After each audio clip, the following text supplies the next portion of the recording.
말씀 전하실 때 귀한 은혜 받으시기 바랍니다.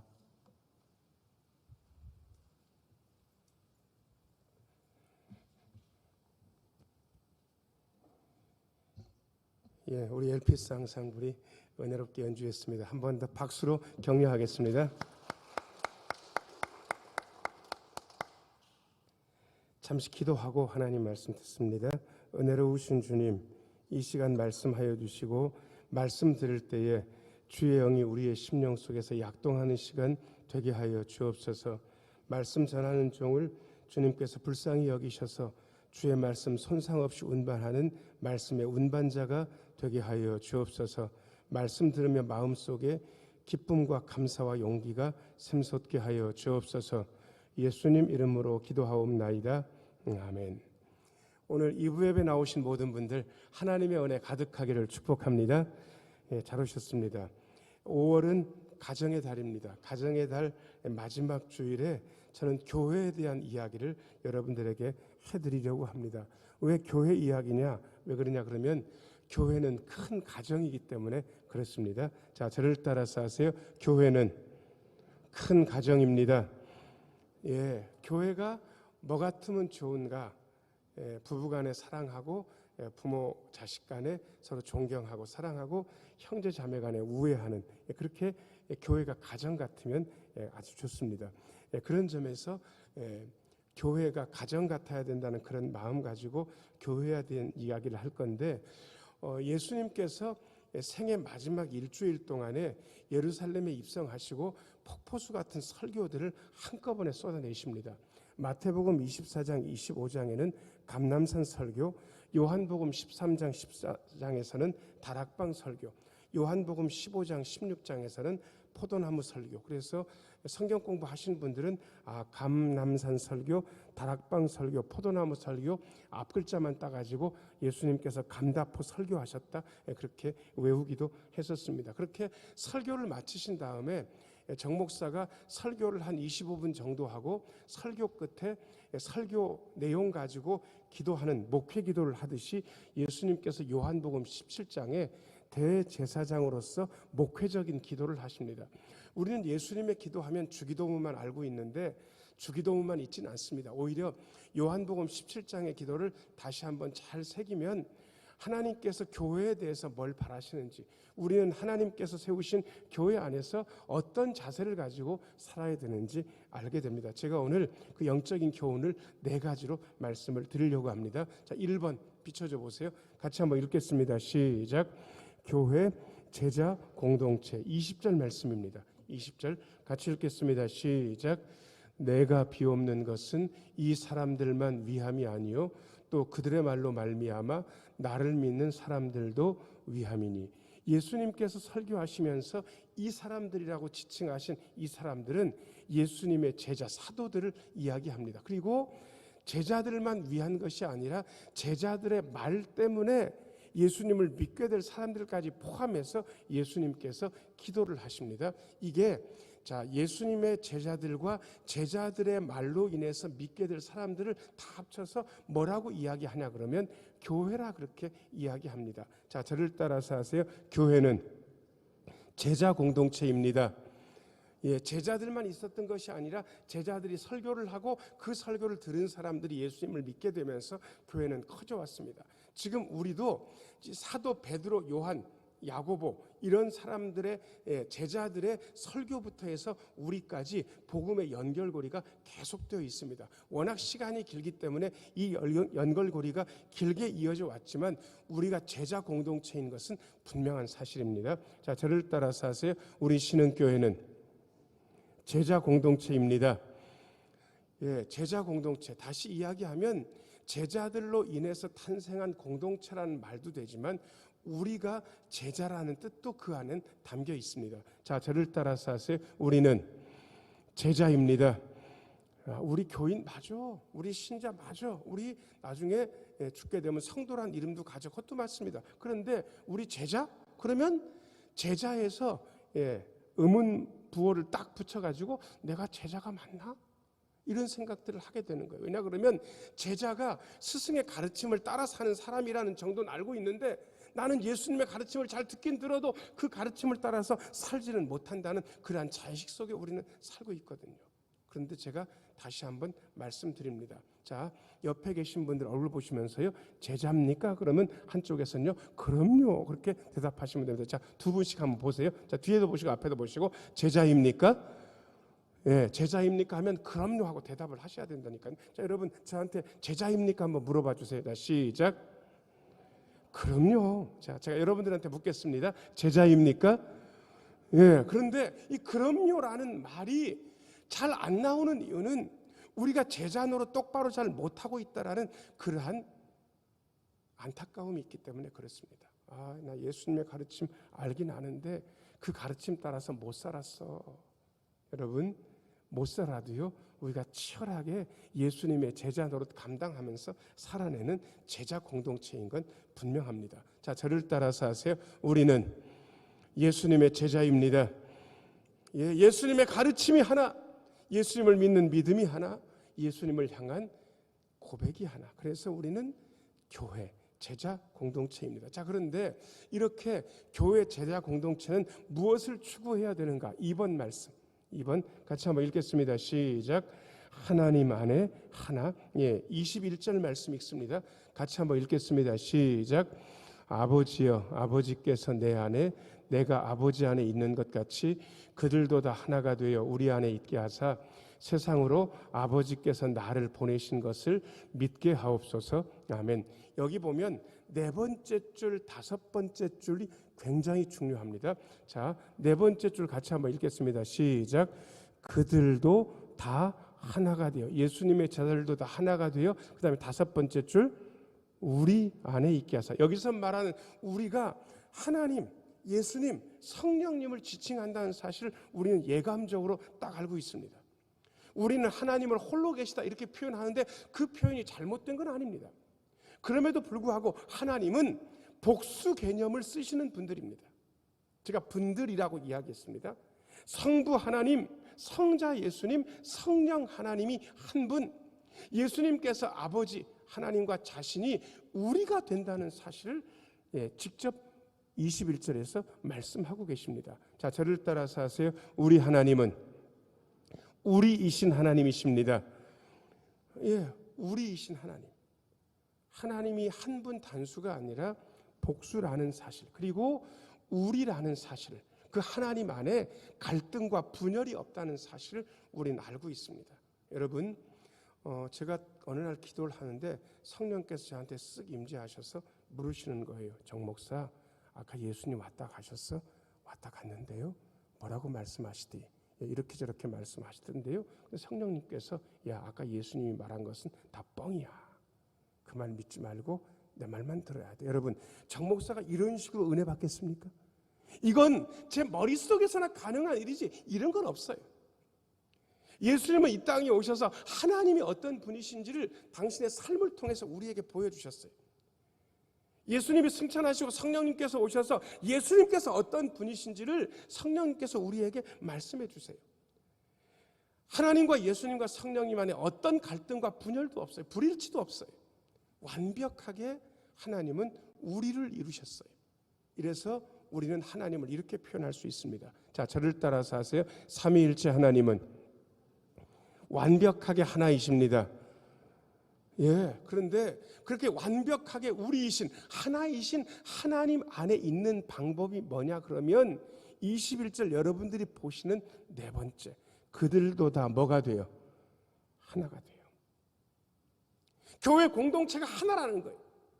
그런데 솔직히 말씀드리면 저는 현실 교회에서 교회가 하나 되어 있는 모습도 보지만 어떤 때는 하나가 못된 모습도 너무 많이 보아왔습니다. 제가 이름을 밝히진 않겠습니다. 어떤 교회인데 거기는 파가 있다고 그러네요. 목사파, 장로파. 제가 이름을 밝히지 않겠습니다. 어떤 다른 교회는 거기에 장로님들이 두 그룹으로 저희져 있는데 A 장로파, B 장로파 그렇게 돼 있다고 그럽니다. 고린도 교회입니까? 문제 많은, 말썽 많은? 이건 아니잖아요. 적어도 우리가 예수님의 제자 공동체라면 우리가 하나인 것을 인지하고 하나가 돼야 됩니다. 하나가 되는 방법은 어렵지 않습니다. 자, 제가 네 글자를 일러드릴 건데 아마 성경 공부 해보신 분들은 이 네 글자가 너무 익숙하실 거예요. 자, 저를 따라서 하세요. 너는 나다. 예, 너는 나다. 하나님께서 아담을 깊이 잠들게 하시고 그 갈빗대 한쪽을 떼가지고 여자를 만드셨습니다. 그 여자 이름이 뭡니까? 하와 맞잖아요. 하와를 하나님께서 결혼식장에서 신부 아버지가 신부를 데리고 이렇게 데려오시는 것처럼 하나님께서 하와를 데리고 이렇게 아담 앞으로 이끌어 오셔요. 아담이 하와를 보자마자 첫눈에 반하면서 내뱉은 고백이 뭐냐 그러면 야 너는 내 뼈 중에 뼈고 살 중에 살이다. 말은 복잡하게 했지만 뼈 중에 뼈요 살 중에 살이라는 말은 이렇게 네 글자로 바꿀 수 있습니다. 자, 저를 따라서 하세요. 그게 뭔지 아세요? 너는 나다. 너는 나다. 그게 사랑인 거예요. 그게 하나인 거예요. 그런데 너는 나다라는 이 느낌이 없어요. 네가 나냐? 그러면서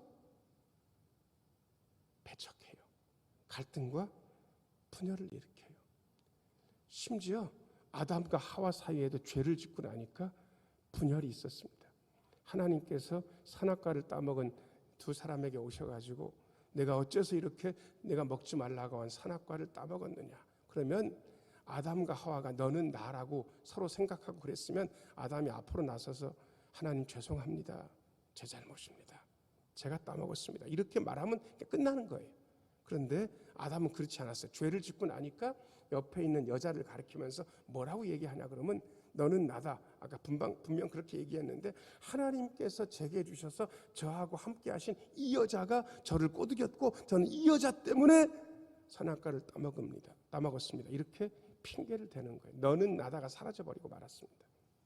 여러분 하나가 못 된 거예요.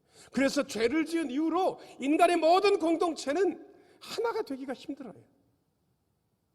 파벌, 싸움, 분열, 갈등, 불일치. 그러나 우리는 다시 한번 너는 나다의 이 정신을 헤아리면서 하나됨을 회복해야 됩니다. 자, 저를 따라서 하세요. 우리 신흥교회는 하나님 안에서 하나입니다.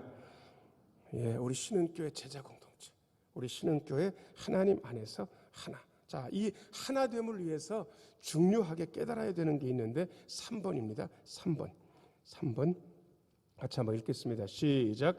사랑과 영광. 23절 읽겠습니다. 23절 같이 한번 읽겠습니다. 시작. 곧 내가 그들 안에 있고 아버지께서 내 안에 계시어 그들로 온전함을 이루어 하나가 되게 하려 함은 아버지께서 나를 보내신 것과 또 나를 사랑하심 같이 그들도 사랑하신 것을 세상으로 알게 하려 함이로소이다. 아멘. 하나가 된 사람들, 제자 공동체는 무엇을 깨달아야 되냐 그러면 하나님의 사랑에 대해서 깨달아야 됩니다. 자, 저를 따라서 하세요. 하나님께서 우리를 사랑하십니다. 어떻게 해요? 이 사랑 앞에 어떻게라는 말이 붙게 되면 사랑은 쉬운 게 못 됩니다. 사랑은 쉽지 않습니다. 근데 간단하게 사랑에 대해서 설명을 드리면 맞춰가는 게 사랑입니다. 맞추는 게 사랑인 거예요.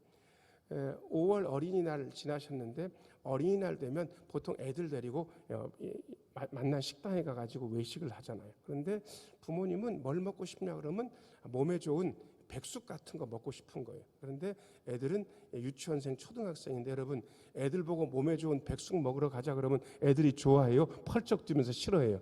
제가 백숙 좋아하는 애들은 거의 본 적이 없습니다. 애들은 닭을 물에 삶으면 싫어합니다. 튀기든지 굽든지 아니면 피자를 먹으러 가든지 짜장면, 탕수육 뭐 이런 거 좋아하잖아요. 그런데 물에 삶은 백숙을 먹겠다고 부모가 고집을 부리고 몸에 좋은 거 먹어야 돼. 이게 나 너희를 위하고 너희를 사랑해서 그래 라고 얘기한다면 그것은 제대로 사랑하는 게 아닙니다. 사랑은 맞춰주는 거.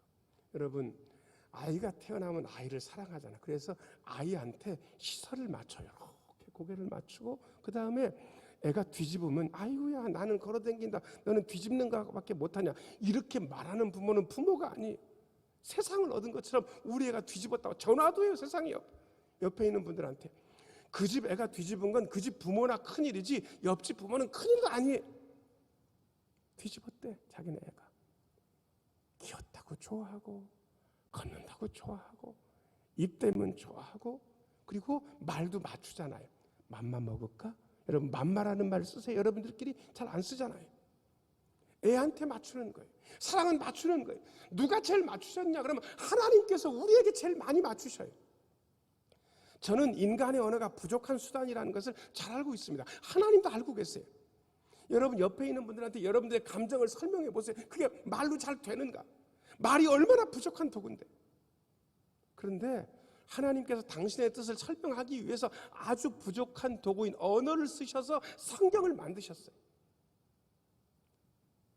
부족한 말 가지고 하나님의 뜻을 설명하는 거예요.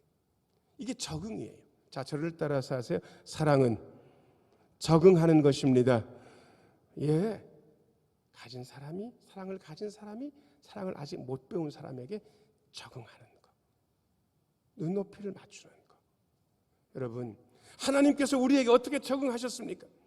우리가 하나님의 사랑을 못 깨달으니까 당신의 아들 하나님을 사람의 몸을 입고 오게 하셨잖아요. 그리고 심지어 죽이기까지 하시잖아요. 여러분, 그게 하나님의 적응하는 사랑.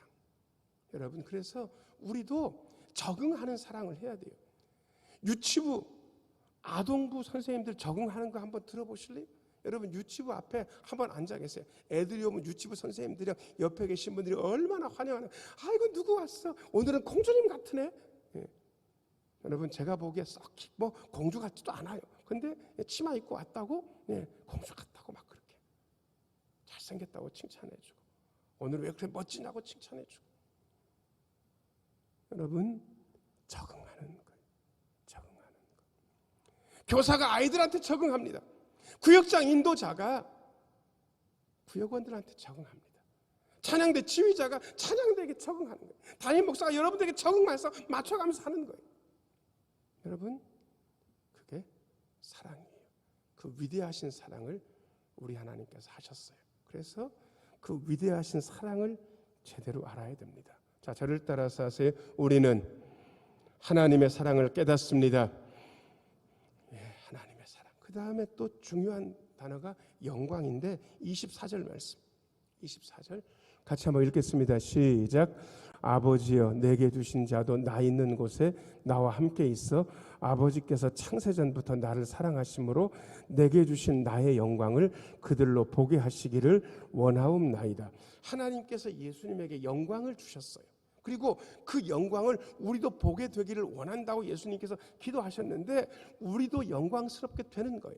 많은 분들이 영광에 대한 대단한 오해가 있는데 그것 때문에 영광 돌린다는 말을 안 해요. 왜냐 그러면 하나님께 영광을 돌리고 나면 나는 남은 게 하나도 없거든. 나는 그야말로 땅바닥에 굴러야 되거든. 여러분 영광 돌리는 게 그런 겁니까? 아니에요. 영광은 어떤 거냐 그러면 영광은 반사하는 거예요. 비춰서 반사하는 거. 하나님께서 예수님에게 영광을 쫙 비추시고 그 영광을 예수님께서 받아서 다시 반사하는 게 영광 돌리는 거예요. 예수님께서 그 빛을 우리에게 비추시고 그 빛을 우리가 받아서 다시 반사해내는 거예요. 그게 영광이에요. 아버지께서 영광스러우시면 아들도 영광스러워요. 그 아들이 영광스러우면 그 아들을 구주로 믿는 우리도 영광스러워요. 자, 저를 따라서 하세요. 영광은 반사하는 것입니다. 예, 이런 겁니다.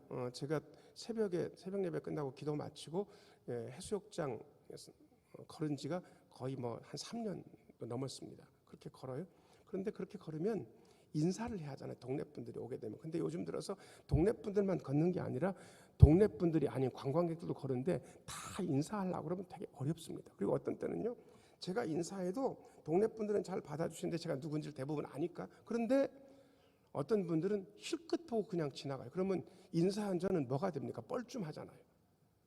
그럼에도 인사를 해요. 그런데 그렇게 인사를 하고 댕겼더니 어떤 여자분 한 분이 저쪽으로 쪼로로 다 마스크 쓰고 오더니 신흥교회 목사님이시죠? 그런 거예요. 그래서 왜 어떻게 저를 아세요? 그랬더니 당신이 군산 신흥교회 교인이래.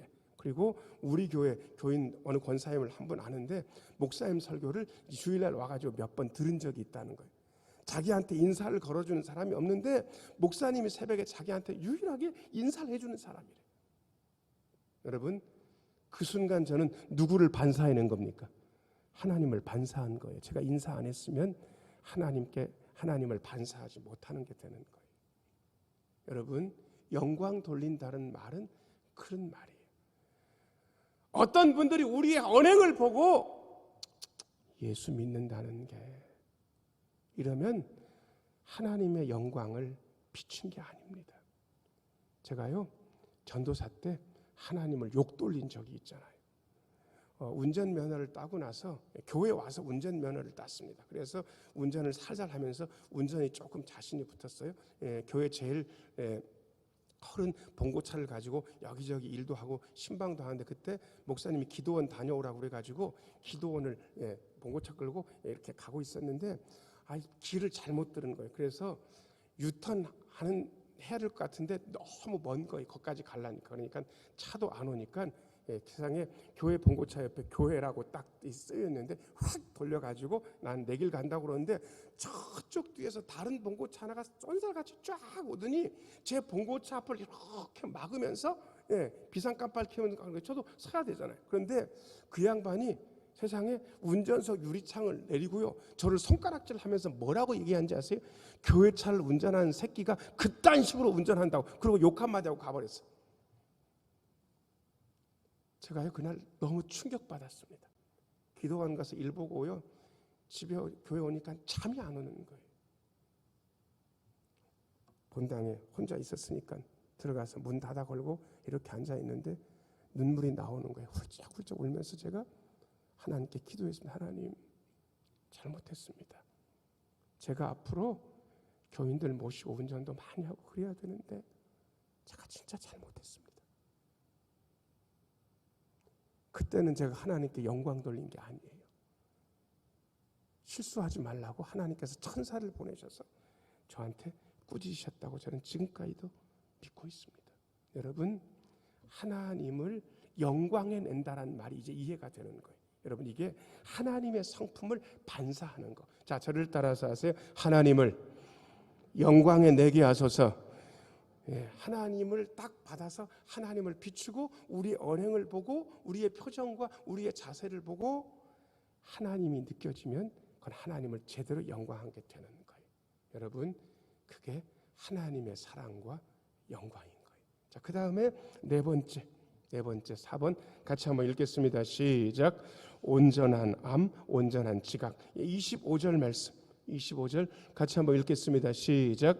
의로우신 아버지여, 세상이 아버지를 알지 못하여도 나는 아버지를 알았사옵고 그들도 아버지께서 나를 보내신 줄 알았사옵나이다. 26절도 읽겠습니다. 내가 아버지의 이름을 그들에게 알게 하였고 또 알게 하리니 이는 나를 사랑하신 사랑이 그들 안에 있고 나도 그들 안에 있게 하려 함이니이다. 아멘. 25절 비춰줘 보세요. 여기 자꾸 반복되는 게 안다, 안다, 안다. 26절 내가 아버지의 이름을 알게 하였고 알게 한다.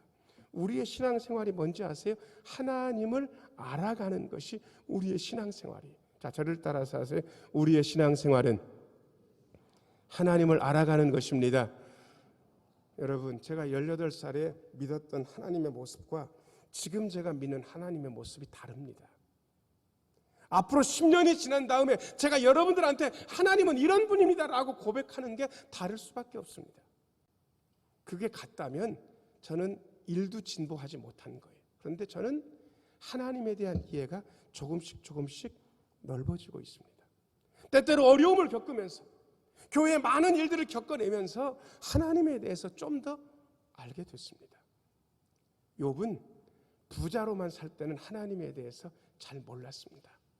그런데 욥은 재물을 잃었습니다. 자식 10남매를 잃었습니다. 건강을 잃었습니다. 아내도 떠났습니다. 심지어 친구들이 와가지고 네가 죄를 지어서 그런 꼴을 당한 거 아니냐고 그렇게 막 욥을 공격했습니다. 평판도 잃었습니다. 그런데 그 세 친구와 논쟁을 벌이면서 하나님께서 욥에게 나타나셔서 폭포수 같은 질문을 하셨습니다. 그 질문에 한마디도 욥은 대답 못했습니다. 그런데 그렇게 하나님을 만나 뵙고 나니까 욥이 깨달은 게 있습니다. 하나님, 제가 전에는 하나님에 대해서 듣기만 했습니다. 그런데 이제는 눈으로 주님을 뵙습니다. 제가 했던 모든 잘못된 말들을 거두어드리고 이제는 티끌과 재 가운데서 앉아 회개합니다. 욥은 그렇게 하나님을 고백했습니다. 하나님에 대해서 더 알게 된 거죠. 결혼하고서도 마찬가지입니다. 우리 남편한테 그런 구석이 있네. 우리 아내가 이런 면이 있네. 여러분 이렇게 알아가는 거 아니겠습니까? 자, 저를 따라서 고개를 들고 한마디 기도하겠습니다. 하나님, 신앙생활하며 하나님을 더 알게 하소서. 교회 안에서 알아가는 겁니다. 사랑하는 여러분, 우리 신흥교회는 제자 공동체입니다. 우리 신흥교회는 하나님 안에서 하나를 추구하며 삽니다. 우리는 하나님의 사랑과 영광에 대해서 이야기하고 그것을 깨닫는 공동체. 우리 신흥교회는 하나님을 온전히 알아가는 공동체입니다. 신흥교회 제자 공동체 안에서 이 믿음을 이루어 가시는 저와 여러분들이 되시기를 예수님의 이름으로 축원합니다. 기도하겠습니다. 은혜로우신 아버지 하나님, 제자 공동체인 우리 신흥교회 안에서 하나를 이루게 하여 주옵소서. 하나님의 사랑과 영광을 깨닫게 하여 주시고 하나님을 온전히 알아가는 우리 모두가 되게 하여 주옵소서. 예수님 이름으로 기도하옵나이다. 아멘. 518장 찬송합니다.